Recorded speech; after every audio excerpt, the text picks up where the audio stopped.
PEBI IAIN Palopo, dan teman-teman peserta coaching atau pelatihan kita pada hari ini. Pertama saya sampaikan minal aidin wal faizin, mohon maaf lahir dan batin. Mudah-mudahan kita setelah Ramadan dan Idul Fitri ini kita kembali suci dan senantiasa fitrah di dalam melaksanakan setiap aktivitas keseharian kita. Baik Bapak Ibu yang saya hormati, pada sesi kita pada hari ini kita sudah masuk pada bagian dari batang tubuh dari artikel itu sendiri. Kemudian untuk bahasan kita hari ini kelihatannya adalah domain pada penelitian atau artikel atau penulisan artikel untuk paradigma kuantitatif. Tetapi juga nanti saya coba berikan pembeda antara apa sih sebenarnya yang harus kita tuliskan pada penelitian atau artikel yang sifatnya kuantitatif dan juga yang paradigmanya kualitatif. Kalau kita lihat terkait dengan judulnya telaah teoritis, kemudian yang berikutnya ada pengembangan hipotesis, maka ini adalah kebiasaan atau sebenarnya ini adalah kaidah atau sistematika penelitian pada penelitian kuantitatif itu sendiri. Sebelum saya mencoba masuk di bahasan mendalam kita tentang tema ini, maka disinilah perlu kita memposisikan diri kita terkait dengan dua pendekatan penelitian. Yang pertama itu pada hari ini kita tepatnya menggunakan deductive approach atau penelitian deduktif. Kita berawal dari mana sebenarnya? Jadi Bapak Ibu bisa memperhatikan bahwa sebenarnya penelitian kuantitatif itu diawali dengan teori. Makanya ketika kita menulis latar belakang masalah, maka yang perlu kita awali adalah motivasi teoritisnya di situ. Dan ini berbeda dengan ketika kita menggunakan penelitian induktif. Penelitian induktif tidak dimotivasi oleh teoritis, tetapi dimotivasi oleh fenomena atau fakta yang ada di lapangan. Faktanya pun juga, fenomenanya pun juga tidak mesti harus kita turun di lapangan dulu. Tetapi kita bisa mendapatkan sumber dari berbagai sumber database, bahkan data itu boleh saja bersumber dari sumber primer, seperti halnya yang ada di dalam jurnal-jurnal ataukah tulisan-tulisan yang lain. Itu yang paling membeda. Jadi sudah bisa kita lihat sebenarnya ketika kita membaca di awal di latar belakang masalah, ketika itu diawali dengan fenomena atau data, maka pasti itu adalah penelitian kualitatif. Tetapi kalau kita baru saja membaca paragraf pertama, kedua, dan itu sudah terselip teori-teori, maka itu adalah penelitian deduktif atau penelitian kuantitatif. Nah, diawali memang dengan konstruksi teori, kemudian tahap kedua adalah kita menguji hipotesis, kemudian kita mengoperasionalkan variabel, kemudian yang berikutnya kita mengukur variabel-variabel itu. Kemudian yang berikutnya, ini yang pembeda kita di penelitian induktif. Nah, kita memang berawal dari mana sebenarnya? Jadi kebalikannya memang dari penelitian deduktif. Jadi kita mengawali dengan mengumpulkan informasi.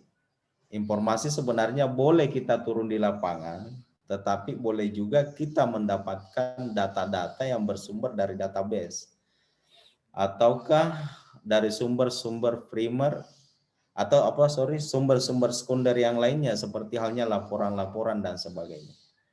Kemudian pada akhirnya kita akan membentuk kategori-kategori, kemudian pada akhirnya kita akan menyusun konstruksi atau membandingkan dengan teori-teori lainnya.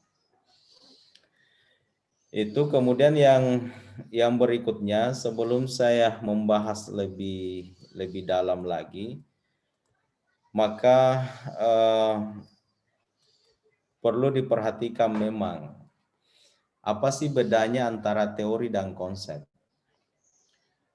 Kelasiman kalau saya lihat dan juga berdasarkan sebenarnya kaidah ilmiah, kalau kita menulis artikel yang terkait dengan penelitian kuantitatif, maka memang kita harus ada grand teori. Grand teori ya, atau dalam arti kata teori-teori apa, teori-teori pendahulu apa yang dicoba digunakan untuk menjelaskan penelitian ini. Ataukah kita memahami bahwa sebenarnya penelitian kuantitatif itu adalah mengonfirmasi ataupun merobaskan atau menguatkan teori-teori sebelumnya. Maka itulah yang digunakan sebagai starting point di telaah teoritis itu. Ya, teori-teori dan bukan pengertian-pengertian itu.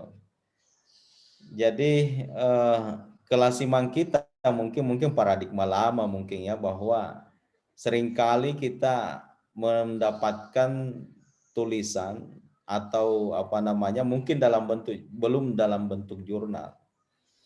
Mungkin di penelitian penelitian skripsi lah, penelitian tesis dan sebagainya, itu masih ada di awal dituliskan pengertian pengertian titik-titik.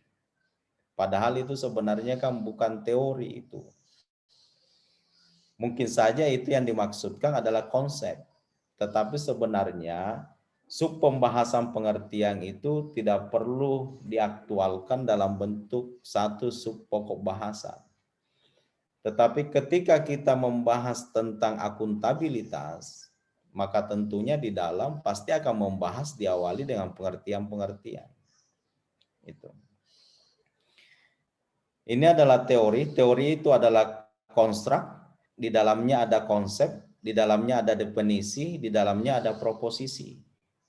Kemudian apa bedanya sebenarnya adalah teori itu sudah apa?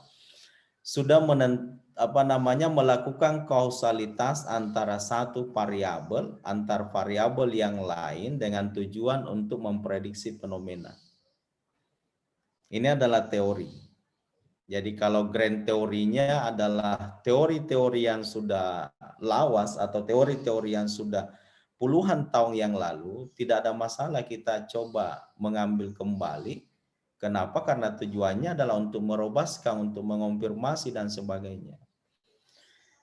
Kemudian yang kedua, saya coba memperhatikannya dan mengamati artikel-artikel yang publis, dan juga ketika mereview penelitian kualitatif, maka memang di awal kita awali dengan konsep. Ya. Konsepnya apa?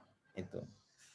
Makanya tatarannya Bapak Ibu, ya kalau kita lihat C-levelnya bahwa sebelum menjadi teori maka dia akan berposisi sebagai konsep. Karena kita lihat bahwa konsep itu adalah abstraksi atau realitas yang tersusun yang mengklasifikasi fenomena-fenomena yang memiliki kesamaan karakteristik di situ. Maka pembeda utama tetapi tidak terlalu dipermasalahkan kelihatannya, ya, tetapi juga ada yang mempersalahkan, kok kenapa artikel ini kualitatif sementara melakukan startingnya dari teori, padahal sebenarnya harusnya dia adalah menggunakan konsep-konsep dulu. Kenapa? Karena tujuannya tadi adalah tujuan akhirnya kualitatif adalah mengkonstruksi teori dari fenomena itu. Beda dengan yang kuantitatif tadi, ya kita mengawali dengan teori, kemudian pada akhirnya adalah mengonfirmasi dan merobaskan teori-teori itu. Jadi mohon dibedakan dulu apa sebenarnya itu teoritis, apa sebenarnya itu konsep, dan itu ada pembedanya. Nah kalau kita lihat seperti ini kan, teori kemudian jadi konsep, ya kemudian konstruk, kemudian turun variabel, kemudian ada subjek penelitian, kemudian ada realitasnya.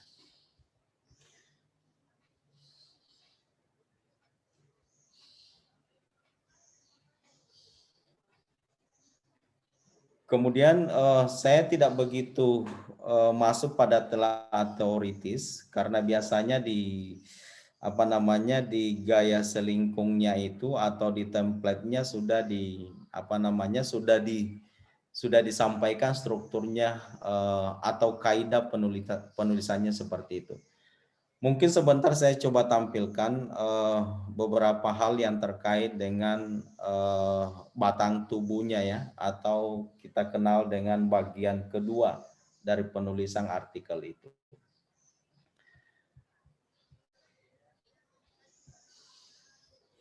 Nah, yang pertama, karena kita berbicara pengembangan hipotesis atau telah teoritis, maka sekali lagi menyampaikan materi-materi kita sebelumnya bahwa di penelitian ini ada pendekatan ilmiah dan ada pendekatan alamiah.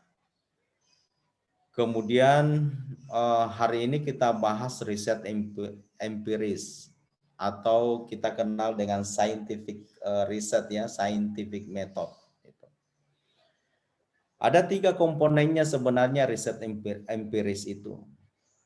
Yang pertama ada teori, kemudian yang berikutnya ada hipotesis, kemudian yang berikutnya lagi ada fakta.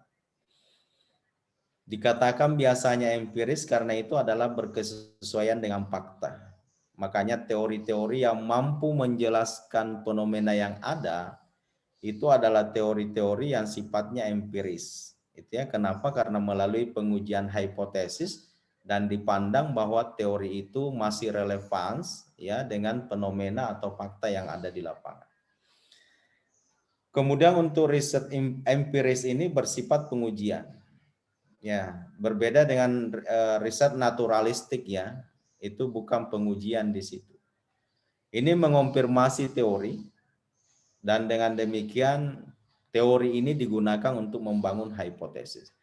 Jadi ini sebenarnya siklus saja ya, siklus saja bahwa ketika ada teori, kita ingin untuk kemaslahatan sebenarnya, kita ingin mengetahui bahwa apakah teori ini masih mampu menjelaskan fenomena yang ada. Makanya diuji lagi, dan sebagainya. Seseringkali kita menguji suatu teori itu, maka teori itu akan semakin robust ya, semakin kuat. Dan ketika pada saatnya kita menguji suatu teori dan teori itu tidak mampu lagi menjelaskan fenomena yang ada, atau mungkin bahasa statistiknya adalah hipotesisnya ditolak, maka berarti fenomena di lapangan itu tidak berkesesuaian lagi dengan teori. Dengan demikian akan muncul teori-teori yang baru. Kemudian yang berikutnya, hipotesis dibangun berdasarkan teori. Jadi ini pemahaman kepada kita semua sebenarnya. Teori hipotesis itu bukan begitu saja turun dari langit ke bumi tanpa ada sebabnya di situ. Teori berdasarkan teori, penjelasan logis dan hasil-hasil penelitian sebelumnya dan tentunya bertujuan untuk kita uji. Makanya reviewer yang menelaah kita punya artikel itu selalu saja menanyakan teori apa yang digunakan untuk menurunkan hipotesis ini. Penjelasan logis apa ketika tidak ada teori yang mampu menjelaskan itu, maka kita turunkan ke tahap kedua adalah penjelasan logis. Kemudian yang berikutnya adalah hasil-hasil penelitian sebelumnya dan akan diuji dengan fakta yang ada. Memang kelihatannya ya, kalau kita lihat ya, banyak penelitian-penelitian pemula itu seringkali setelah bertanya langsung dia jawab dengan hipotesis. Itu. Pertanyaannya adalah landasannya apa digunakan untuk membangun hipotesis itu? Kan tidak ada. Nah, kita pahami bersamalah bahwa secara sistematika atau kaidah saintifik bahwa hipotesis itu lahir dari teori, lahir dari penjelasan logis dan hasil-hasil penelitian sebelumnya. Nah, di sini juga menjadi pertanyaan, kalau tidak ada penelitian sebelumnya, memang kita diharapkan tidak meneliti sama pas, sama persis dengan penelitian-penelitian sebelumnya. Tetapi kan ada namanya proksi, ada namanya kemiripan, ada namanya turunan dan sebagainya. Maka itu logika reasoning kita atau penjelasan logisnya kita akan bekerja untuk apakah itu menguatkan, menjustis sebagai suatu kemiripan ataukah yang lain. Itu kenapa? Karena sulit juga kalau kita melakukan penelitian dan harus merefer para penelitian yang sama. Pada akhirnya nanti adalah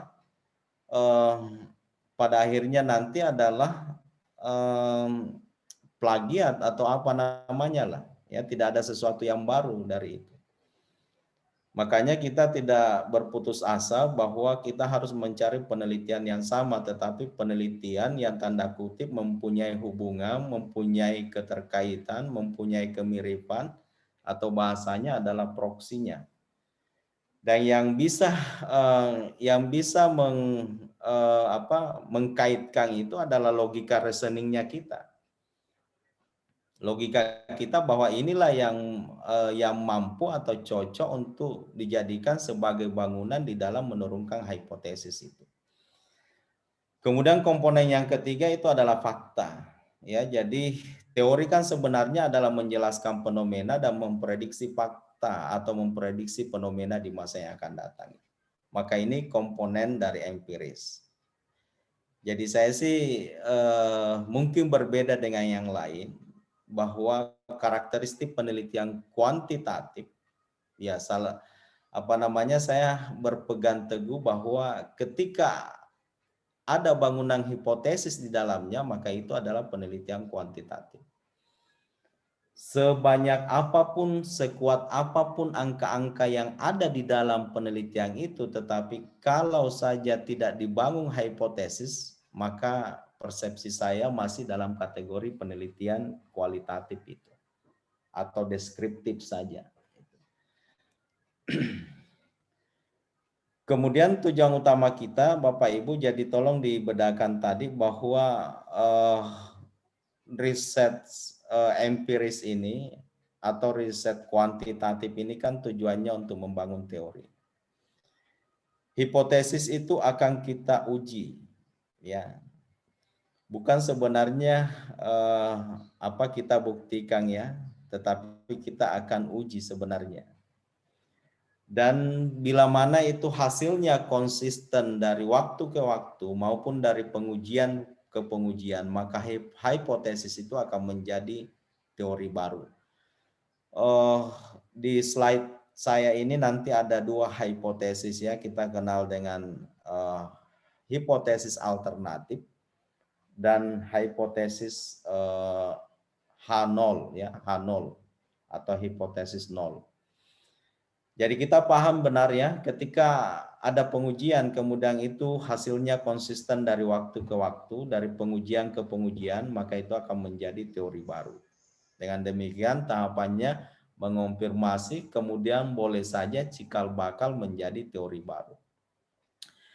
Teori itu akan tetap bertahan sampai teori yang lain menggesernya. Makanya di hipotesis itu ada dua itu. Kenapa? Karena kalau tidak diterima di satu, maka pasti diterima yang satunya. Ketika ditolak di salah satu hipotesis itu, berarti hipotesis pasangannya akan menerima di situ. Nah, teori itu bertahan sampai dengan teori yang lain menggesernya. Jadi sekali lagi bahwa keterkaitan dengan artikel kita, ya, penulisan artikel ini seringkali menjadi dilematis sebenarnya ketika penelitian kita itu menjadi apa ya, sebagian besar hipotesisnya itu ditolak. Bukannya tidak boleh sebenarnya, menurut pandangan saya tidak boleh, tetapi justru menariknya di situ. Tetapi kadang kami sebagai reviewer itu tidak begitu yakin, keyakinan kami tidak begitu besar ketika terlalu banyak hipotesis yang ditolak. Muncul pertanyaannya, jangan-jangan alat analisisnya yang salah, jangan-jangan populasinya atau sampelnya atau pengambilan sampelnya yang tidak benar sehingga hasilnya seperti itu. Karena ingat Ki bahwa tujuan utama penelitian ini sebenarnya adalah mengonfirmasi. Mengonfirmasi itu adalah berarti kecenderungan penerimaan hipotesisnya itu jauh lebih besar dibandingkan dengan ditolaknya. Itu. Kemudian yang berikutnya ya boleh saja ditolak sebenarnya, tetapi memang harus ada penguatan tertentu di dalam menjustifikasi atau memberikan penjelasan terhadap hasil penelitian kita di situ. Ini yang seringkali ada catatan pinggir di dalam tulisan kita ketika menuliskan di batang tubuh dari penelitian kita terkait dengan hipotesis itu. Apalagi kalau tidak ada tanda-tanda ya. Tidak ada tanda-tanda kemudian langsung kita turunkan, langsung kita kembangkan hipotesis itu. Disinilah biasa disebut ya, istilah para peneliti, istilah para reviewer itu mengistilahkan sebagai hipotesis kanguru. Binatang khas dari Australia di situ. Ceritanya begini, ada mahasiswa, entah itu mahasiswa S2 atau S3. Kemudian dia mempunyai database 6 bulanan atau 3 bulanan data populasi dari binatang kanguru di Australia. Kemudian di lain sisi atau di lain waktu dia juga mempunyai data ibu-ibu yang hamil di Yogyakarta dalam 6 bulan itu.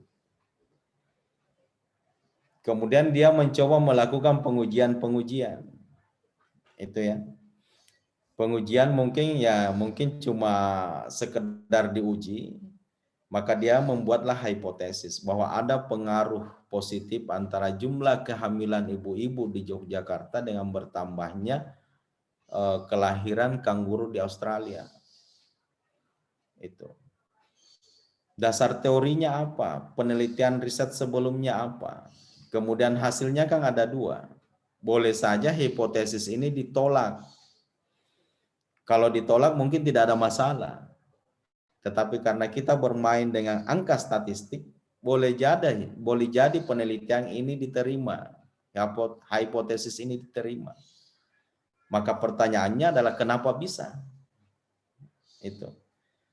Jadi sangat-sangat sangat-sangat konyol memang ketika kita tidak ada tanda-tanda, kemudian kita uji, tidak ada teori, tidak ada riset sebelumnya, kemudian kita uji, kemudian kebetulan saja diterima.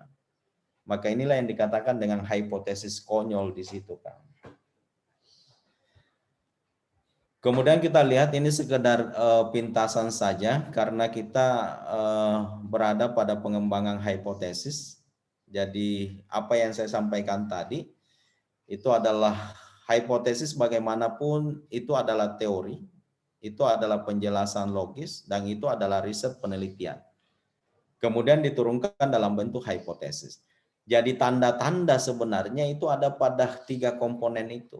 Kemudian kita membuat pernyataan, kesimpulan awal, dugaan sementara dalam bentuk pernyataan penelitian, dalam bentuk hipotesis, kemudian nantinya kita uji dengan fenomena yang ada, fakta di lapangan.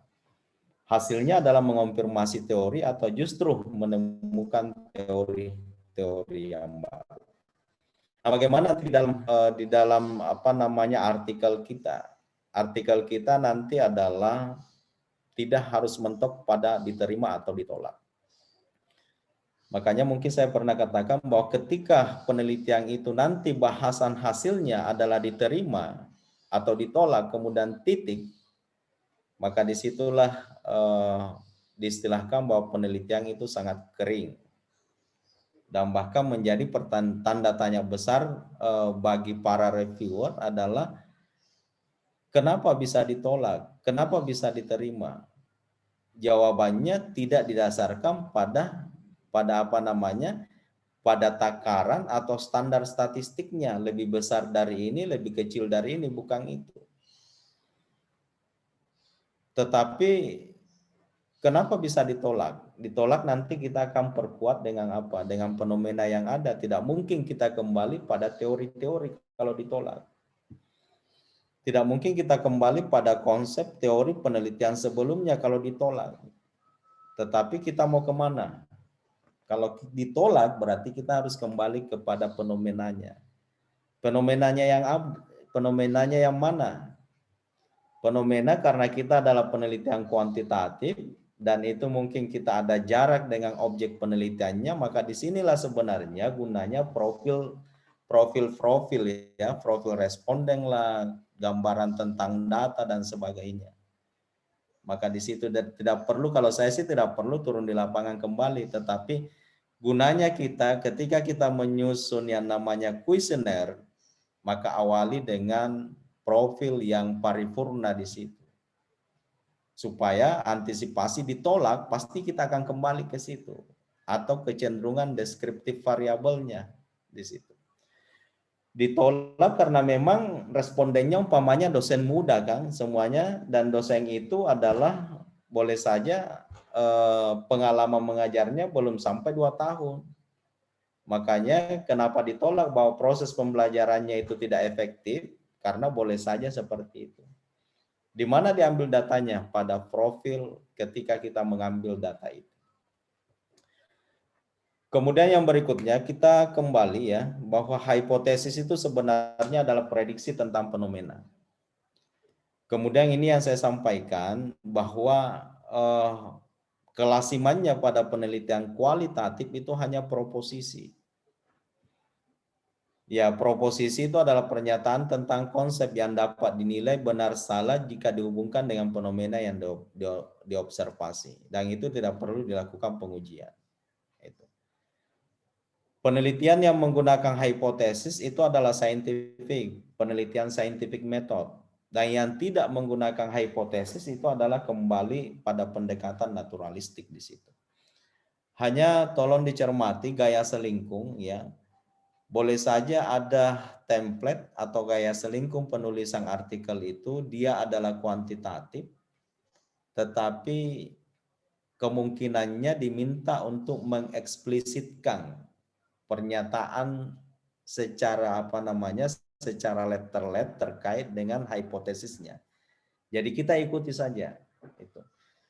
Tetapi sebagian besar adalah artikel yang seperti itu memang mengeksplisitkan hipotesisnya. Jadi harus dituliskan. Kenapa? Karena kaidahnya memang seperti itu dan template-nya juga adalah menginginkan seperti itu. Kalau template-nya tidak menginginkan, dia hanya menyatakan secara eksplisit saja. Berarti memang kita harus kuatkan logika reasoning kita di dalam membangun hipotesis itu. Jadi sangat-sangat tergantung dari cakupan template penelitian atau template jurnal itu. Nah, yang berikutnya kita kenal ada 2 hipotesis. Kemudian hipotesis nol, kemudian HA atau alternatif hipotesis atau hipotesis alternatif. Ada istilah dicoba ditolak sebenarnya ya, kemudian dicoba diterima. Kenapa seperti itu? Karena tujuan utama sebenarnya kita di penelitian saintifik adalah untuk menerima hipotesis alternatif. Walaupun ini kita masih beda pandangan ya. Tapi sebagian besar para guru-guru kita mengatakan bahwa tujuan utama penelitian kuantitatif itu adalah menerima hipotesis alternatif. Karena tujuannya adalah supaya teori-teori itu semakin bisa menjelaskan fenomena yang ada. Jadi hipotesis alternatif ini ya menjadi pertanyaan besar ketika ini ditolak.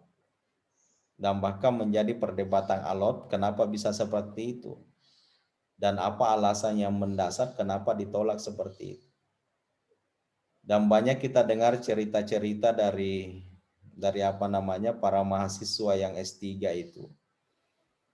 Tidak selesai studinya karena hipotesisnya ditolak.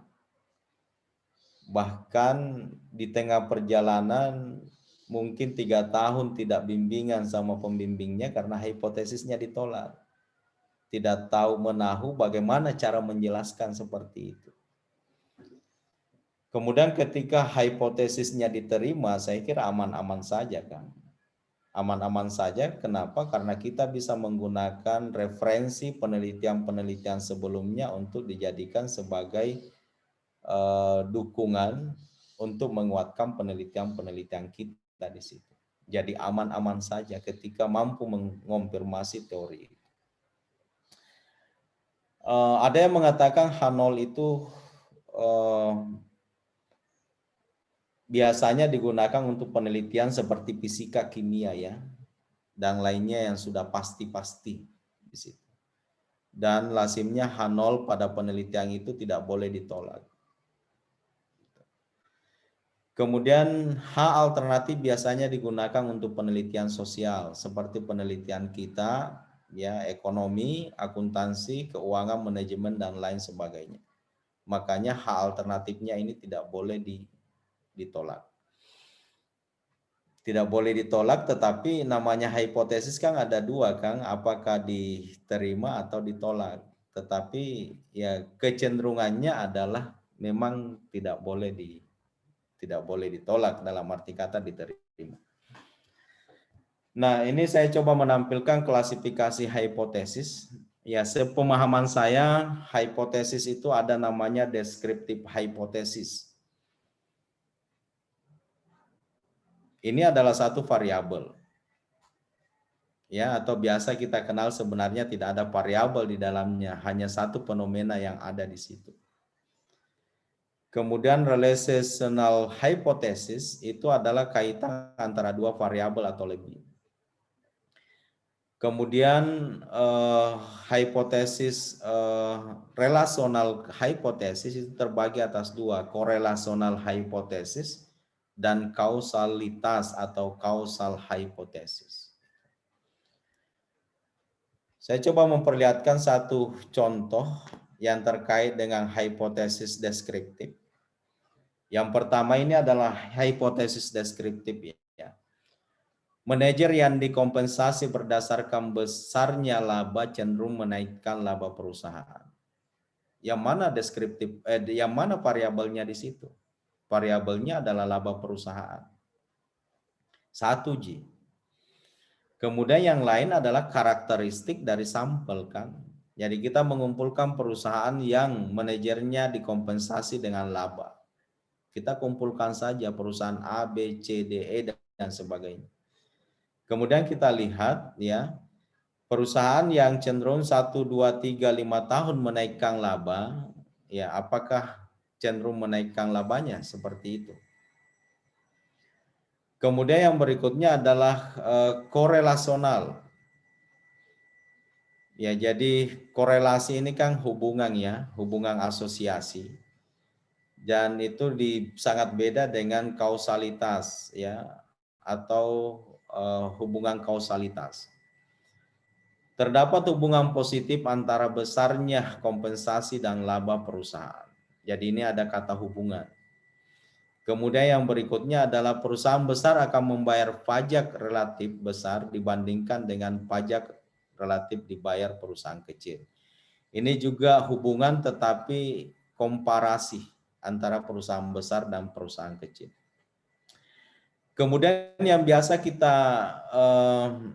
kita bangun sekarang ini, dan lazimnya penelitian-penelitian yang lebih baik sebenarnya itu adalah menentukan kekuatan hubungan di situ. Kekuatan hubungan itu ditampakkan pada pengaruh positif dan ataupun negatif terhadap variabel dependennya di situ. Jadi perubahan laba berpengaruh positif terhadap harga saham. Ini contoh-contoh saja, dan tentunya ini akan menjadi bagian yang akan dicari nantinya pada saat pembahasan hasil. Apakah deskriptif, apakah itu korelasional, apakah itu kausalitas. Khawatirnya dengan kita menggunakan kata hubungan, kita menggunakan kata komparatif, tetapi lagi-lagi alat analisisnya yang keliru. Dan hipotesis ini kan sangat-sangat menentukan yang namanya metode atau teknik atau alat analisis yang digunakan di sini. Riskan sekali kalau tulisan kita bagus, tetapi lagi-lagi dipertanyakan kok menggunakan alat analisis ini, menggunakan teknik analisis ini. Hubungan kemudian menggunakan umpamanya ya regresi biasa, regresi linear berganda dan sebagainya. Itu. Jadi sangat kita coba hati-hati ketika hipotesis kita korelasional, deskriptif, kemudian apa. Dan di sini juga yang paham dengan statistik kan ada statistik parametrik, ada statistik non parametrik. Parametriknya terbagi-bagi lagi. Non parametriknya juga terbagi-bagi lagi. Kemudian yang berikutnya, hipotesis yang baik, menurut pemahaman saya ada arah di situ.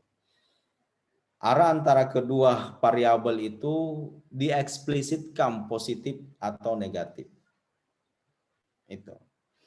Tetapi saya juga memberikan pemakluman ketika mereview atau mungkin menjadi external examiner. Hipotesis boleh saja tidak ada arahnya ketika penelitian ini adalah penelitian yang sifatnya pemula.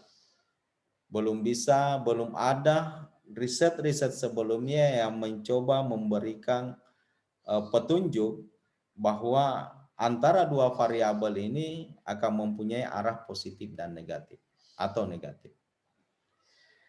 Nah, kemudian sebenarnya arahnya itu dari mana?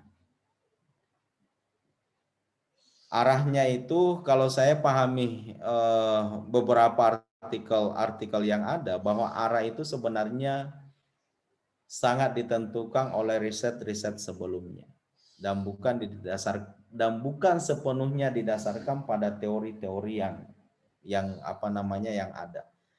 Tetapi arah itu lebih banyak dibangun dengan penelitian-penelitian sebelumnya. Oleh hubungan pengalaman masa lalu dan kajian literatur itu. Kemudian jika hasil penelitian sebelumnya banyak yang tidak signifikan atau arahnya inkonklusi, maka hipotesis tanpa arah. Ini yang saya maksudkan tadi, bahwa ketika kita lihat bahwa tidak ada perujukannya yang mencoba meyakinkan kita seyakin-yakinnya bahwa ini ada arahnya, maka ya tidak ada masalah kita tidak menggunakan arah. Bahwa peningkatan laba berpengaruh terhadap peningkatan harga saham.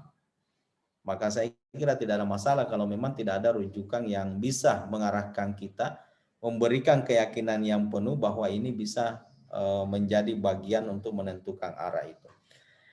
Namun demikian penelitian yang baik adalah mempunyai arah, apakah itu positif dan negatif. Dan di situ juga bisa bisa kami mengukur penulisnya bahwa sebenarnya penulisnya memahami benar, menguasai benar teori yang digunakan, referensi yang digunakan, kajian yang digunakan ketika mereka itu menentukan arahnya. Kemudian pengujian hipotesis, beberapa hal yang perlu diperhatikan. Yang pertama, tadi saya sudah sampaikan bahwa nyatakan hipotesisnya dengan baik. Gunakan bahasa yang baik, gunakan bahasa yang mudah dipahami yang terkait dengan pernyataan hipotesis itu. Kemudian yang berikutnya, memilih pengujian statistik yang tepat. Jangan pernah salah menggunakan alat, karena pasti disitulah sumbernya mungkin menjadi pertimbangan utama untuk ditolaknya artikel itu. Karena ketika menggunakan alat yang lain, maka boleh saja hasilnya akan berbeda dengan apa yang ada pada saat sekarang ini. Kemudian yang berikutnya, menentukan tingkat keyakinan yang diinginkan. Sebentar saya akan bahas ya, tingkat keyakinan apa diterimanya atau ditolaknya. Kemudian menghitung nilai statistiknya, mendapatkan nilai uji kritisnya, kemudian interpretasi hasilnya. Nah, perlu saya sampaikan kepada Bapak Ibu sekalian bahwa hasil hipotesis, hasil uji hipotesis kita mungkin ya, kita di ilmu ekonomi atau kajian manajemen, akuntansi, dan ekonomi Islam, kita masuk kategori ilmu sosial. Ilmu sosial itu alfa yang bisa kita pakai itu adalah 5% atau 10%. Dengan merujuk pada Hare ya, kalau tidak salah di situ. Jangan kita patok mati pada alfa 5%. Apalagi dalam menulis jurnal. Coba Bapak Ibu pelajari jurnal-jurnal internasional. Dia itu longgar sekali, menggunakan 1%, 5%, 10%. Tingkat signifikansinya. Itu. Jadi ketika hasilnya 0,056, itu kan 5,6%. Berarti dia signifikan pada alfa 10%. Ya kalau saya sih masih diterima, karena kita berada pada lingkup sosial. Kemudian kalau dia signifikan pada probabilitasnya 0,000, berarti dia masuk kategori signifikan pada alfa signifikansi pada taraf 1%. Atau kita biasanya kalau baca jurnal kita menggunakan bintang ya, bintang 1, bintang 2, bintang 3. Ya, bintang satunya itu adalah 1%, 10%, bintang 2-nya 5%, bintang 3-nya 1%. Jadi kita lihatlah ketika dibawa dari 1 maka dia alfanya adalah 1%. Ya, berada di bawah 10% maka kita gunakan 10%. Kemudian yang berikutnya, memilih pengujian statistik. Jadi Bapak Ibu tidak semua dihantam rata dengan menggunakan parametrik, menggunakan regresi dan sebagainya. Tetapi sebagian besar ketika kita hipotesisnya itu menunjukkan hipotesis deskriptif, maka boleh saja itu cenderung pada pengujian non parametrik di situ. Ya, ada pengujian parametrik, non parametrik, ada pengujian beda rata-rata atau beda pengujian asosiasi atau pengujian pengaruh di situ. Jadi tolong diperhatikan, bahkan kita juga harus menguatkan kenapa menggunakan parametrik, kenapa menggunakan non parametrik. Jadi ada alasan yang harus kita sampaikan. Kenapa menggunakan Kenapa menggunakan alat ini? Kenapa menggunakan alat ini? Maka harus kita sampaikan statement kita atau argumentasi kita. Ini memperlihatkan saja kepada Bapak Ibu ya bahwa kita memang ada alfa 1%, 5%, 10%. Ini contoh saja.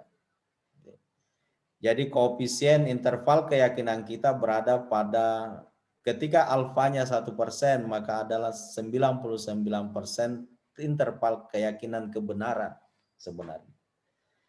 Jadi alfa sederhananya adalah tingkat toleransi kesalahan bila mana hipotesis itu diterima kemudian itu adalah salah, maka tingkat kesalahan kita adalah 1%.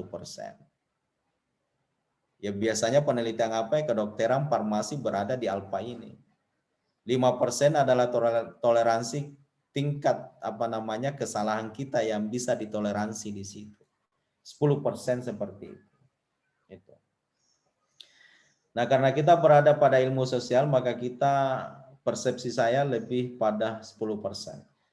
Emang sebenarnya kalau artikel kita kemudian menjustis ya di 5,059%, kemudian Bapak Ibu menjustis bahwa hipotesisnya ditolak. Ya, saya biasa mengatakan ya lihat dulu Anda berada di disiplin mana. Kalau Anda ekonomi, sosial, akuntansi, maka idealnya diterimalah itu. Kecuali kalau kita di farmasi atau di kedokteran. Kenapa demikian? Seperti halnya kalau kita meracik obat, kemudian ada kesalahan sedikit saja, maka konsekuensi efeknya adalah death ya. Langsung tewas orang yang bersangkutan. Tetapi kalau kita ilmu sosial sebenarnya kan tidak berefek langsung. Itu ya. Tetapi kita sebenarnya lebih kejam sebenarnya dari ilmu kedokteran dan ilmu sosial. Karena kita membuat orang menderita beberapa tahun, kemudian mereka akan tewas. Itu kan. Kalau ilmu sosialnya kalau ilmu eksaktanya 1% itu langsung langsung mati kan, salah racik dan sebagainya. Tapi kalau kita sebenarnya lebih fatal sebenarnya, kenapa? Karena kita salah treatment metode, pembangunan nasional dan sebagainya, maka kita membuat orang menderita. Yang tadinya hidupnya di istana, kemudian perlahan-lahan dia akan hidup di bawah kolom jembatan sampai mereka mati di situ kan. Berarti kita sebenarnya lebih keji sebenarnya, tetapi karena ilmu kebiasaan statistiknya menyarankan bahwa kita sampai 10%. Kemudian ini kalau dia tidak ada arahnya, maka sebenarnya kita pengujian dua sisi. Ya mungkin tidak banyak saya jelaskan ini. Ya sisi hipotesisnya ditolak itu biasanya adalah T-table, set-table itu. Jadi saya sampaikan juga sebenarnya kalau kita menulis tesis skripsi bukan sebenarnya T-table ya, tetapi tabel T. Nilai hitung T, bukan nilai T hitung ya. Jadi mungkin belajar bahasa Indonesia yang baik seperti itu. Jadi bukan T hitung, tapi nilai hitung T, nilai tabel T. Kemudian ini yang terakhir ini review artikel ya. Di artikel kita terkadang menjadi permasalahan adalah hipotesis tidak dibangun dengan baik. Gitu. Dan selalu menjadi catatan pinggir para asesor ya ketika tidak dibangun dengan baik. Tanda-tanda dibangun dengan baik adalah apa? Perkaya dengan berbagai rujukan referensi, kemudian menurunkan hipotesis. Tidak ada hipotesis kita bangun tanpa referensi. Ya, kalau saya sih membangun hipotesis mungkin lebih dari 20, kemudian 20 penelitian sebelumnya, kemudian turun satu hipotesis. Bangun lagi beberapa referensi, kemudian turun lagi hipotesis. Nyatakan dengan jelas hipotesis termasuk arahnya. Itu. Sering juga menjadi catatan pinggir daripada reviewer adalah mana arah hipotesisnya. Itu. Saya juga memandang begini, kalau tidak ada arahnya, sebenarnya itu penelitinya sangat konservatif sebenarnya. Karena negatif, positif, yang penting signifikan, maka hipotesisnya diterima. Kemudian yang berikutnya, jangan mentok pada berpengaruh, tidak berpengaruh. Itu ya. Jadi sangat-sangat reviewer itu geleng-geleng kepala ketika mengakhiri pada berpengaruh, tidak berpengaruh. Tetapi apa di balik berpengaruh itu? Apalagi kalau tidak berpengaruh atau tidak ada kaitannya antara independen variabel dengan dependen variabel. Hipotesis diterima itu penanda bahwa kita akan merobaskan teori. Makanya kalau diterima hipotesisnya maka kembali dukungan penelitian-penelitian terdahulu. Kalau hipotesis tidak diterima kembali ke data, profil, atau kecenderungan data sebagai fenomena realnya. Jadi Bapak Ibu ketika menariknya memang tantangan yang besar ketika hipotesis itu ditolak. Kemudian yang berikutnya perhatian kita itu pada ketika semua atau sebagian besar hipotesis kita tidak diterima. Karena reviewer ini kalau saya sih membaca reviewer, sebagian besar reviewer menginginkan itu sebagian besar hipotesis kita diterima. Karena alasan mendasar tadi bahwa kita berada pada mengonfirmasi dan mengembangkan teori itu. Gunakan 3 taraf signifikansi. Bapak Ibu ini yang seringkali menjadi perdebatan. Kalau mau aman gunakan 3. Ketika di bawah 1% maka nyatakan dia signifikan pada 1%. Ketika di bawah 5% maka dikatakan signifikan pada taraf alfa 5%. Kemudian di bawah 10% maka kita berikan bintang bahwa itu adalah di bawah 10%. Perkaya pemaknaan terhadap angka-angka statistik. Ya, jadi saya sering mengatakan bahwa statistik itu hanya mengarahkan kita pada diterima atau ditolak, ataukah apakah apakah statistik itu merupakan sinyal atau pertanda bahwa fenomena itu sudah berbeda dengan teori yang ada. Tetapi yang terpenting adalah bagaimana angka statistik itu kita bisa maknai dengan baik. Seorang peneliti yang mendalam, maka banyak hal yang bisa kita maknai dari statistik itu. Bukan kita hanya mengatakan naik turun dan sebagainya, tetapi apa di balik angka-angka atau kecenderungan dari statistik itu. Kemudian yang berikutnya seringkali kita terpisah antara bab 2 dengan bab hasil penelitian atau pengujian hipotesis itu. Yang diharapkan sebenarnya adalah ketersambungan. Bapak Ibu bisa pahami bahwa bab 2 itu adalah gambaran tentatif tentang fenomena yang ada di lapangan. Bab 3 itu adalah, bab 4 itu atau bagian keempat atau hasil penelitian itu adalah gambaran tentang penelitian yang baru saja kita teliti di situ. Berarti matchingkan tinjauan teoritisnya dengan hasil penelitian. Kadang penulis setelah masuk di hasil penelitian dia lupakan tinjauan teoritisnya. Padahal itu kembali kita mengambil di bab 2-nya sebagai bagian pelengkap di pembahasan pengujian hipotesis kita. Kemudian ini yang terakhir, hipotesis dikembangkan dengan menggunakan teori yang sudah ada, penjelasan logis atau hasil penelitian sebelumnya. Tidak mesti harus 3 komponen itu. Ketika tidak ada teori, maka gunakan penjelasan secara logis. Itu ya, akal pikiran kita kan bisa mengarahkan kita ke kiri dan ke kanan. Maka itulah yang dikatakan sebenarnya penjelasan logis. Tapi hati-hati juga ketika itu yang menurunkan hipotesis kemudian hasilnya nanti berbeda dengan yang kita harapkan, maka bukannya tidak boleh tetapi kita harus memberikan penjelasan yang kuat.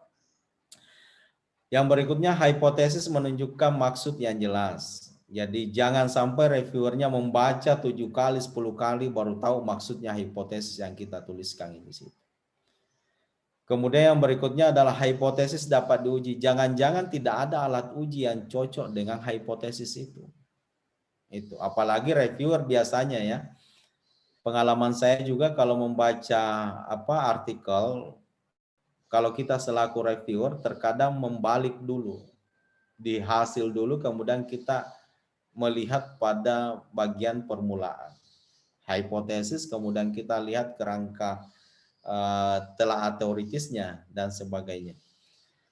Hipotesis lebih baik dari hipotesis kompetisinya jika dapat menjelaskan itu. Maksudnya ini adalah hipotesis yang baru saja kita bangun, itu lebih baik daripada hipotesis yang telah dilakukan oleh penelitian-penelitian sebelumnya.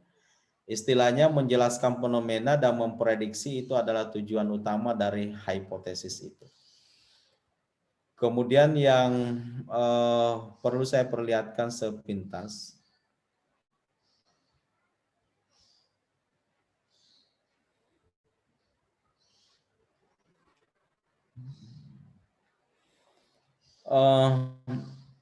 idealnya ya di dalam menulis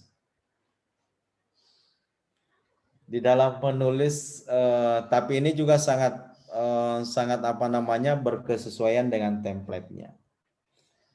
Ini kebetulan tulisan saya yang ada di Q2. Ini hipotesisnya, Bapak Ibu bisa diperhatikan. Idealnya hipotesis itu lahir dari satu persatu, nah. Jadi kita membuat logika reasoningnya, teorinya apa, kemudian kita bangun satu hipotesis. Kemudian yang berikutnya kita buat lagi argumentasi, kemudian kita bangun lagi hipotesisnya, hipotesis yang terkait. Jadi sangat-sangat, menurut saya sangat-sangat naif sebenarnya ketika hipotesis itu berkumpul ya. Satu hipotesis sampai 10 hipotesis. Ya, itu kadang kami pandang bahwa penelitinya sebenarnya tidak cermat, tidak cerdas di situ. Idealnya memang satu-satu, kalau 10 hipotesis ya lahir, hipotesis 1 lahir dari mana, hipotesis 2 lahir dari mana, hipotesis ini lahir dari mana. Nah boleh ya seperti ini kan lahir hipotesis pertama dan kedua.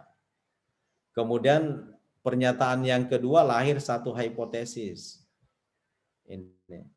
Kemudian pernyataan berikutnya lahir dari hipotesis keempat. Kemudian yang berikutnya ini kebetulan lahir memang karena arahnya teorinya itu lahir 4 hipotesis di sini. Itu. Kemudian yang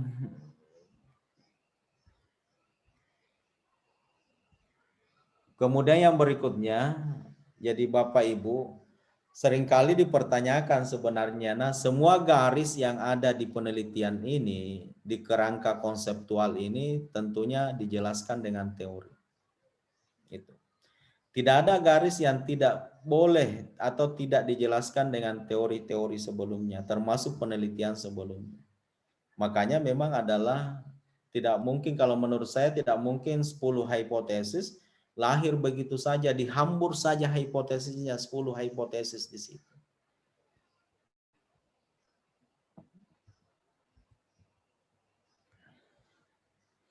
Kebetulan jurnal ini saya awalnya ini IJF. Saya awalnya ini waktu meragukan sebenarnya apakah SCR-nya akan turun. Tetapi terakhir saya cek mulai tahun 2020 termasuk tulisan saya ini masuk di SCR-nya 0,45. Jadi mungkin Bapak Ibu tahu ya, yang mau guru besar syarat SCR-nya kita ekonomi adalah 0,4. Itu ya, ilmu agama saya tidak tahu 0, berapa itu. Agak rendah sedikit, 0,2 mungkin. 2000 berapa nih Pak? 2020. Sudah syarat, sudah melebihi ini syarat perlu. Sudah ada pembukanya ini Parno. Ini 0,45. Bisa kita searching IJF itu mulai tahun 2000 dia sudah SCR-nya 0,45.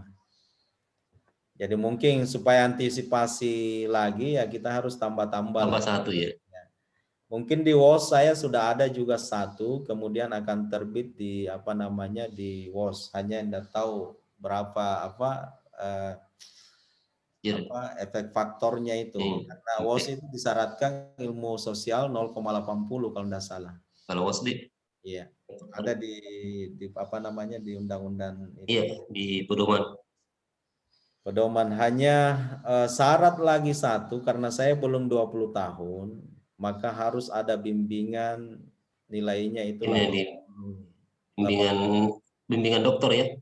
Bukan bimbingan S1. Iya, Bimbingan S1 itu 80 40 orang. angkatan. Tapi kan banyak Ji, bisa kita tambah Iya. bimbingan S2, S3 kan Iya. bisa valen. Kan akumulasi kan mulai dari 1 dan S3. Ya, kalau S2 saja itu 20 sudah cukup. Itu. Apalagi kalau ada S3 kan mungkin nilainya satu mahasiswa itu berapa kan? Itu. Tapi kalau di S1 kan hanya kayaknya 8 ya, 8 nilai 1 hukumnya. 8 bimbingan nilai 1. Saya baca itu ada yang katakan 80 mahasiswa bimbingan bukti. Iya. Dapat kum berapa itu, Pak? Hah? Dapat kum berapa? Karena di Pedoman itu untuk mendapatkan 1 kum 8 sih. Iya, buat 10 ya. Kamu ya 10. Ya, tapi kelihatannya belum ada yang kenal syarat itu, masih agak lunak kelihatannya. Ada yang mengatakan itu pernyataan dari pimpinan saja bahwa yang bersangkutan. Kepegawaian juga di sini masih sedikit bingung terkait dengan itu. Baik, saya kira itu masih ada kita diskusi Pak Arno. Iya.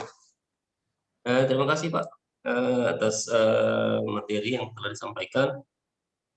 Mungkin kita bisa masuk sesi tanya jawab. Ini masih ada waktu 30 menit.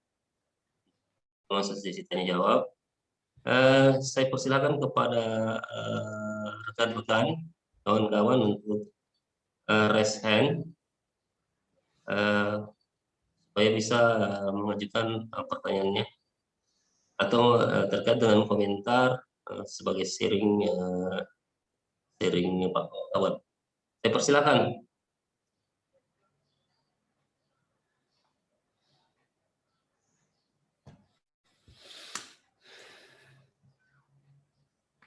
Pak Umar.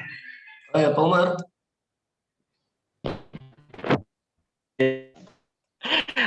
Oke, boleh bertanya sedikit ya? Silakan. Ya, Assalamualaikum Pak. Ya, sebelumnya mohon maaf Pak ya, saya nggak bisa nyalakan video saya karena terganggu nanti jadi. Ya, itu hilang lagi.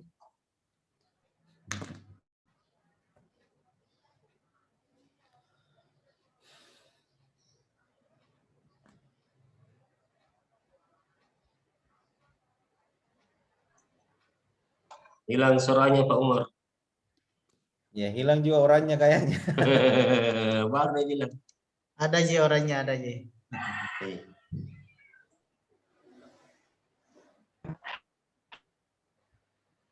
Ya.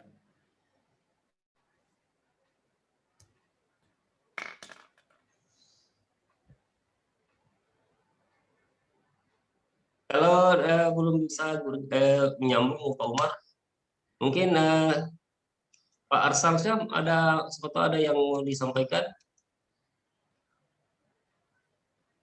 Ada tulisannya mau terbit kayaknya parcel saya. Pak Arsal, boleh sharing? Bagaimana? Karena beliau ini juga di sementara penyelesaian juga di S3 di Unpas. Karena berat-berat juga kayaknya di sana nih. Pak Arsad, raise hand. Oh, silakan Pak Arsad. Ya, Bismillahirrahmanirrahim. Kedengaran? Iya. Bismillahirrahmanirrahim. Assalamualaikum warahmatullahi wabarakatuh. Waalaikumsalam Videonya juga tidak bisa. warahmatullahi wabarakatuh. Suara saya, halo. Nggak lancar juga jaringan, videonya nggak bisa diaktifkan. Iya. Halo. Sebentar dulu Pak Terima Umar. kasih kesempatannya. Halo. Iya, sebentar Pak Umar ya. Ini dalam penentuan hipotesis kan kita berpatokan sama teori dan penelitian sebelumnya. Nah, ada kemarin kasusnya penelitian sebelumnya itu memberikan kesimpulan yang berbeda. Nah, bagaimana cara berhipotesis? Kemarin saya ada tentang penelitian tentang perbedaan prestasi mahasiswa ditinjau dari jalur masuknya itu misalkan yang seperti itu ya. Jadi dari penelitian lain menyimpulkan berbeda dengan penelitian yang dilakukan yang orang lain juga. Nah, bagaimana kita menyusun hipotesis kalau seperti itu? Terus yang kedua, ini menghubungkan hipotesis yang kita punya dengan hipotesis statistik. Meletakkannya di hipotesis H0 atau hipotesis H1-nya itu seperti apa? Apakah yang tadi itu ekonomi, saya masih ini yang tadi yang kita bilang yang fisika yang itu H0, terus yang ekonomi itu H1 itu seperti apa? Terima kasih. Assalamualaikum warahmatullahi wabarakatuh. Ya. Terus Pak Arsad. Ya, saya bisa jawab Pak Arno. Iya, silakan Pak, silakan. Jadi, Ya. saya sampaikan bahwa secara kelasiman dan secara kaidahnya, penelitian itu kan sebenarnya memberikan arah kita untuk menentukan arah, memberikan petunjuk untuk menentukan arah hipotesis kita. Nah, bagaimana kalau hipotesisnya itu inkonklusi atau tidak menemukan satu titik kesimpulan yang sama antara satu peneliti dengan penelitian yang lainnya? Tadi saya sampaikan bahwa sebaiknya tidak menentukan arah. Jadi pernyataan hipotesis yang kita tuliskan atau kita ungkapkan di dalam penelitian kita adalah tidak memberikan arah, tidak ada negatif dan positif. Dan perlu juga disampaikan kepada Bapak Ibu, jangan karena kita terbiasa di dalam satu penelitian arah hipotesisnya sama, tidak mesti harus itu. Jadi satu penelitian boleh saja ada hipotesis yang arahnya positif. Kenapa? Karena memang alur penelitiannya, kecenderungannya seperti itu. Kemudian yang berikutnya boleh saja dalam penelitian yang sama kita turunkan hipotesis arahnya negatif. Karena memang penelitiannya adalah seperti itu, arahnya memberikan petunjuk seperti itu. Dan boleh saja tidak memberikan arah, karena memang masih inkonklusi dan sebagainya. Nah, tapi ada kebiasaan saya tidak tahu kebiasaan buruk atau kebiasaan apa, saya harus berani untuk menentukan arah. Itu ya, mungkin kebiasaan buruk ini. Kenapa? Karena saya pandang bahwa di level kedua kita ada logika reasoning kita. Itu. Logika reasoning kita boleh kita gunakan untuk membuat argumentasi atau kausalitas statement kita untuk menentukan kecenderungan arahnya itu kemana. Itu. Tapi kalau Pak Arsad bingung, ya sebaiknya jangan menentukan arah. Tetapi saya sebenarnya tidak begitu setuju dengan teori seperti ini. Yang saya lebih cenderung adalah keberanian melakukan argumentasi logis dan mengerucut pada kecenderungan arah tertentu, positif atau negatif. Kemudian yang berikutnya, karena kita berada di penelitian sosial, saya begini Pak Arsad, karena tadi saya sampaikan juga bahwa sebenarnya kita tujuan utamanya adalah mengonfirmasi teori, itu ya, atau merobaskan teori. Dari apa? Dari teori-teori yang kita uji nantinya di situ. Nah, pembeda utama sebenarnya begini Pak, di hipotesis nol itu, ya saya selalu membahasakan nol itu kan tidak ada. Berarti tidak ada pengaruh, tidak ada beda, dan sebagainya. Sementara di alternatif HA atau hipotesis alternatif itu alternatif namanya ada pengaruh, ada beda, dan sebagainya.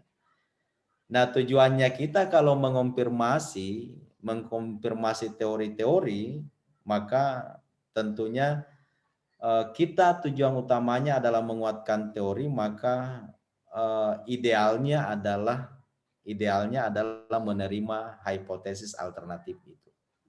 Idealnya. Bahkan saya sampaikan kepada Bapak Ibu bahwa ada karakteristik orang atau mungkin reviewer bahwa menyalahkan kita ketika hipotesis itu ditolak. Itu ya. Kenapa? Karena tujuan utama itu adalah mengonfirmasi. Tapi lagi-lagi saya sampaikan bahwa hipotesis itu kan tujuannya yang pertama kan boleh saja diterima dan yang kedua boleh saja ditolak seperti itu. Dan kita berada pada ilmu sosial, kemudian ada kecenderungannya adalah untuk penelitian kuantitatif di ilmu sosial itu adalah mengonfirmasi teori. Dengan demikian adalah apa? Adalah menerima itu. Seperti halnya kita melihatnya ketika kita berbicara anggaran mungkin, kenapa ada selalu slack budgeting di situ atau slack anggaran di situ? Karena teori yang kita pakai menjelaskan anggaran adalah agensi teori.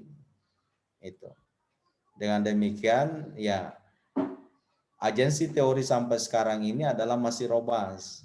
Dengan demikian, anggaran yang penganggaran yang ada pada saat sekarang ini adalah tentunya masih dibangun di atas asimetri informasi itu. Jadi saya juga sebenarnya tidak ada masalah diterima atau ditolak, hanya kecenderungan Bapak Ibu, dan ini juga kita pandai-pandai ya, apalagi kita reviewer ada 2, ya boleh saja mereka tidak ada yang pro dan ada yang kontra yang satunya itu. Tetapi intinya sebenarnya kalau kita tidak mau dikoreksi, tidak mau diberikan catatan pinggir oleh reviewer, maka disampaikan penguatan yang jelas ya ketika hipotesisnya itu ditolak. Kalau hipotesis diterima saya kira aman-aman. Tetapi hipotesis ditolak terkadang alasan peneliti itu tidak masuk akal. Itu. Bahkan ada hipotesis ditolak kembali ke teori, kembali ke penelitian sebelumnya. Pertanyaannya adalah bagaimana caranya membangun hipotesis sebelumnya? Kalau Anda kembali dari teori-teori sebelumnya itu. Olehnya itu kalau hipotesisnya ditolak berarti disinilah ada gap ya, ada gap antara teori dengan kenyataan di lapangan. Dengan demikian bagaimana cara menjelaskannya? Kita jelaskan dengan berdasarkan fenomena yang ada di lapangan. Fenomena yang ada di lapangan, bolehkah kita turun di lapangan? Boleh-boleh saja, tetapi mungkin ada waktu di situ kan. Makanya Bapak Ibu perkaya data yang terkait dengan fenomena yang kita teliti. Kalau datanya kuesioner, perbanyak profilnya. Itu ya. Profilnya itu termasuk di dalamnya adalah jangka waktu masa kerja apa dan sebagainya, jenis kelamin dan sebagainya. Kemudian yang lain-lain. Kalau boleh perbanyak memang itu. Kenapa? Karena itulah nantinya yang membantu sekali ketika kita itu. Kemudian yang kedua adalah kita kembali pada deskriptif variabelnya itu. Kecenderungan standar deviasinya, minnya, mediannya, maksimumnya, dan sebagainya itu harus kita baca dengan baik di situ. Sehingga meyakinkan memang bahwa fenomena itu sudah berbeda dengan fenomena yang lalu yang dijelaskan oleh teori-teori sebelumnya. Saya kira itu Pak Arno.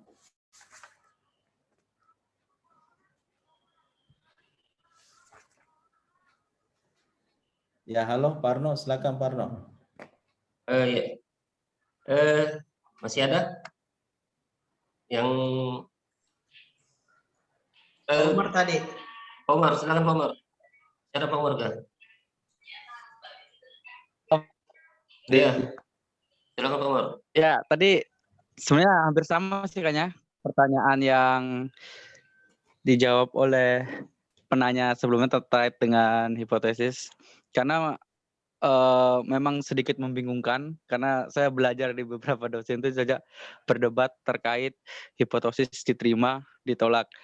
Ada yang mengatakan misalnya berpikiran bahwa kalau hipotesis ditolak itu ya justru menariknya di situ. Kenapa hasilnya seperti itu sehingga bisa menjadi kajian yang menarik gitu. Makanya saya tuh agak bingung kalau misalnya standar hipotesis ditolak itu berapa? Misalnya ya menggunakan variabel X-nya itu misalnya 5. Nah, hipotesis yang ditolaknya misalnya 4, sedangkan yang satu itu diterima. Nah, apakah itu bagus penelitian seperti itu? Apakah ada memang ukuran berapa sih sebenarnya standarnya dalam variabel itu yang Bisa signifikan dan yang tidak signifikan? untuk Nah, menolak seperti itu. hipotesis. Standar tidak signifikannya itu berapa? Kalau misalnya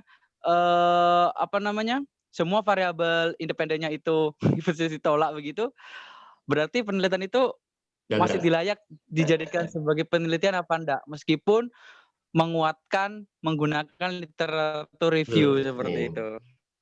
Mungkin ada terjawab ditambahkan mungkin. Ada ukurannya seperti itu. Terima Iya. kasih. Terima kasih, Pak. Bisa langsung, Pak. Ya, baik ya. Saya sampaikan begini. Yang saya lihat ya, dan yang saya alami bahwa kalau saja ini pandangan saya sepintas melihat orang. Kalau orang lebih cenderung pada pendekatan penelitian kualitatif, maka penelitian kuantitatif yang menolak hipotesis Tesis itu. itu dipandang sangat-sangat menarik. Karena disitulah sebenarnya tanda kutip akan munculnya teori baru di situ. Itu ya. Tetapi kalau peneliti yang pur dengan penelitian kuantitatif, ya menganggap bahwa hipotesis yang ditolak itu adalah sesuatu yang tanda kutip ya sesuatu yang extraordinary mungkin ya. Ya, jadi sesuatu yang boleh saja tanda kutip penelitian yang tidak baik. Bagus. Gitu ya. Kenapa pandangannya dia adalah selalu melihat bahwa teori itu adalah mampu menjelaskan fenomena yang ada. Tetapi lagi-lagi kembali memang ya hipotesis adalah hipotesis ada dua alternatifnya, kalau tidak diterima yang ditolak itu. Jadi tergantung saja dari paradigmanya. Jadi kalau orang-orang ya, saya tidak tahu kalau Pak Umar ini core-nya di mana, di kualitatif, maka kita memandang memang kalau kita orang kualitatif memandang bahwa kalau penelitian kuantitatifnya itu hipotesisnya ditolak, maka itu disitulah letak muaranya penelitian kualitatif bisa masuk di situ. Kemudian yang berikutnya tidak ada sebenarnya standar ya, tidak ada standar bahwa berapa sisi idealnya 50% ataukah berapa persen hipotesis itu ditolak. Tidak ada sebenarnya standarnya seperti itu. Hanya memang menjadi pertanyaan besar, banyak pertanyaan yang muncul ketika apa? Ketika hipotesis kita terlalu banyak ditolak. Atau bahkan satu dua saja hipotesis yang ditolak itu muncul pertanyaan. Jangankan dua, satu saja akan muncul pertanyaan. Jangan-jangan kamu sampelmu salah, jangan-jangan analisismu, teknik analisismu yang keliru seperti itu. Jadi pada dasarnya tidak ada hitung-hitungan terkait itu. Alamiah saja untuk melakukan pengujian-pengujian di situ. Dan saya rasa para reviewer itu bisa bisa memahami ketika kita bisa memang menjelaskan dengan baik terkait dengan kenapa sih penelitian ini dominannya banyak yang ditolak dan sebagainya. Boleh saja penelitian semuanya itu ada pada negara-negara yang maju kan. Kemudian kita bawa ke negara-negara yang berkembang, maka atau negara-negara terbelakang, maka boleh saja hipotesis yang kita justice semuanya ditolak karena perbedaan karakteristik lingkungan dan sebagainya itu. Jadi tidak ada hitung-hitungan yang tepat, yang tepat, hanya mengundang banyak pertanyaan bagi para reviewer ketika itu dominannya hipotesis itu ditolak. Tetapi satu antisipasinya, kalau hipotesis itu memang banyak ditolak, maka tidak ada jalan lain adalah kita menjelaskan secara ilmiah kenapa hipotesis itu ditolak. Gitu. Jadi silakan saja dijelaskan saja secara ilmiah ya, hanya hanya strategi aman sebenarnya, karena kita adalah penelitian kuantitatif, ada hipotesis, kemudian saya yakin editor jurnal itu akan melempar pada orang kuantitatif, orang-orang yang paham tentang penelitian yang ada karakteristik hipotesisnya di situ. Itu. Nah, tentunya saya sampaikan saja, kalau reviewernya punya karakteristik seperti itu, maka tentunya yang saya sampaikan tadi bahwa ada kecenderungan tanda kutip bahwa mereka itu cenderung untuk hipotesisnya diterima. Ya, ada juga saya melihat fenomena pasti di antara banyak hipotesis itu mungkin ada 1-2 hipotesis yang menjadi anomali istilahnya ya. Supaya apa? Bukan dibuat-buat sebenarnya, tetapi memang itu adalah hasil aktualnya di lapangan seperti itu. Saya kira demikian, Pak Arno. Ya, terima kasih Pak. Karena waktu juga mungkin teman selanjutnya kita bisa kembangkan, karena beliau punya kegiatan di jam 10 ini, sekarang sudah waktu menunjukkan jam 10. Maka saya cukupkan dulu untuk sesi tanya jawab. Saya minta maaf kepada rekan-rekan karena membatasi, karena berhubung Pak Terry ada kegiatan lain, maka saya cukupkan untuk sesi tanya jawab ini. Saya ucapkan banyak terima kasih Pak atas kesempatannya. Sekali lagi Fakultas Ekonomi dan Bisnis Islam mengucapkan banyak terima kasih atas sharing ilmunya pada kesempatan kali ini. Untuk efektifnya untuk berkahnya kegiatan ini kita tutup. Kepada rekan-rekan yang belum mengisi absen kegiatan, tolong isi. Kita materinya juga katanya. Iya, bisa mungkin materi lewat di Pak Ruslan saja untuk materi. Karena untuk kepentingan laporan kegiatan juga Pak. Ya. Saya mengajak kepada teman-teman untuk untuk berkahnya kegiatan ini, mengajak rekan-rekan untuk mengucapkan hamdalah, alhamdulillahirabbil alamin.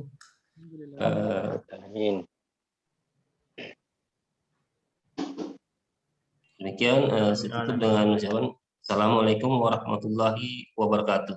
Waalaikumsalam warahmatullahi wabarakatuh. Pagi ini Pak Arno, pengantinnya anaknya Pak Direktur ini. Oh. Gitu. Baik ya, mohon pamit teman-teman Yayan Palopo. Assalamualaikum warahmatullahi wabarakatuh. Waalaikumsalam warahmatullahi wabarakatuh.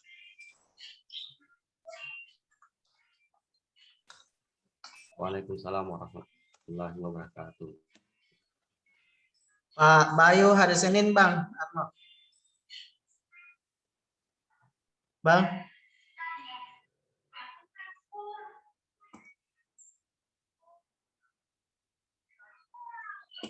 Jadi hari Senin insya Allah tanggal 24 materinya Pak Bayu, tapi malam ya, jam 20 malam. Ya.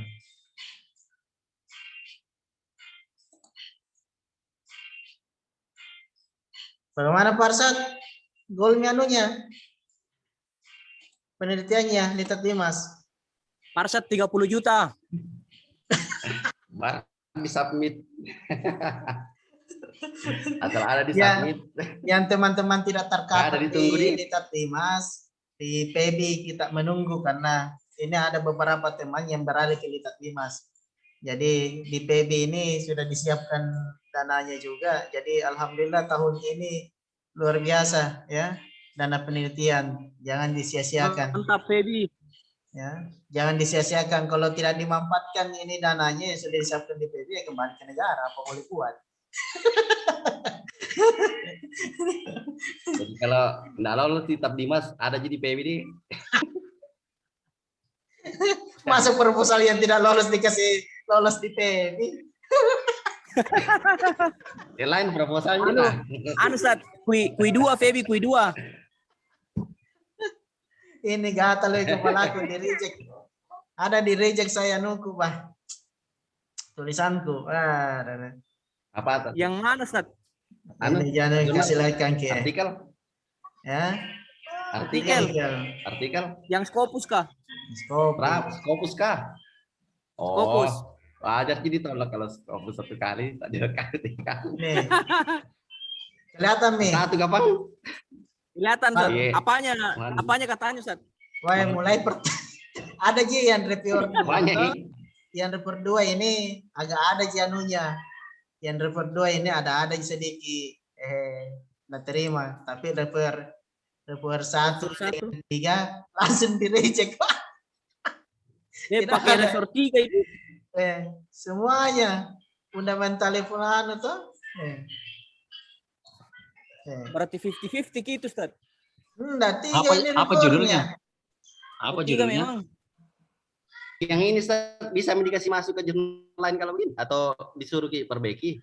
Dikirim di tempat lain. Ini judulnya. Enggak terima Ustaz. Bisa aja nano tapi diulangi lagi publik anu tuh. Suruh diperbaiki. Kurang jelas. Kurang jelas judulnya. Cari saja lagi. Kasih besar, Ustaz, kasih besar.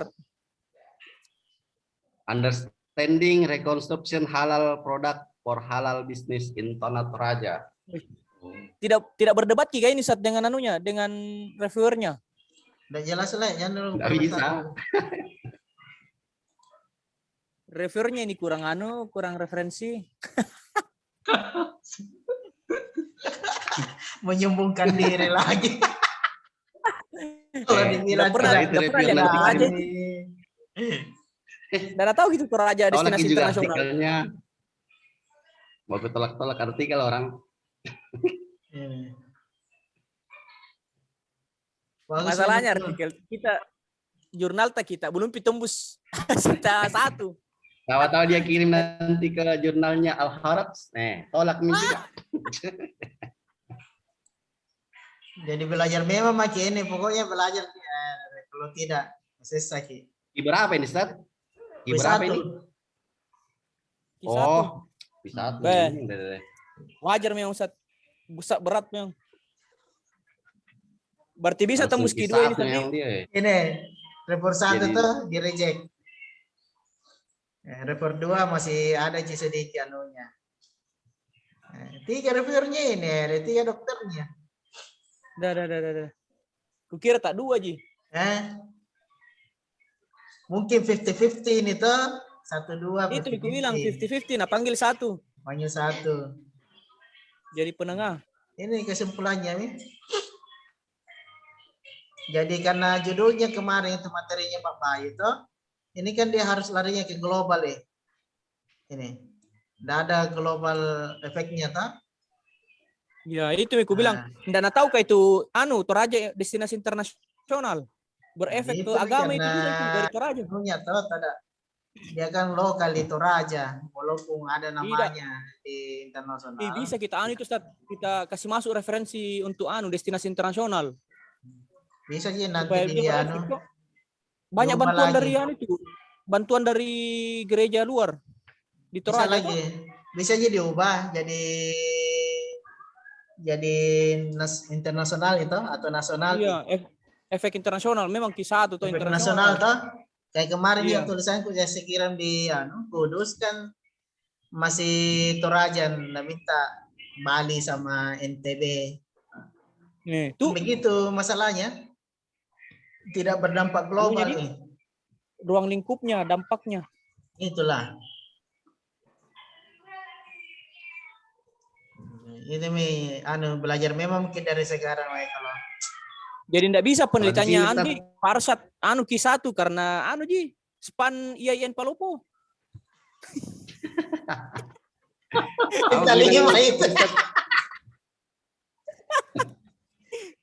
Tapi coba nanti diskusi berbayar kayak ini. Ya. Sinta 3 Citawa minimal. Iya, Sinta 3. Sinta 3 bisa. Berbayar kayak di sini, Sat. Ini arti jurnal ini. Kenapa? Berbayar lah. Bayar nih. Berapa? 8 juta. Kisah itu tadi 8 juta. Tapi sama pendaftarannya itu, Sat. Sama mis submitnya tuh kan itu biaya publikasi yang dibayar. Saya kira beda.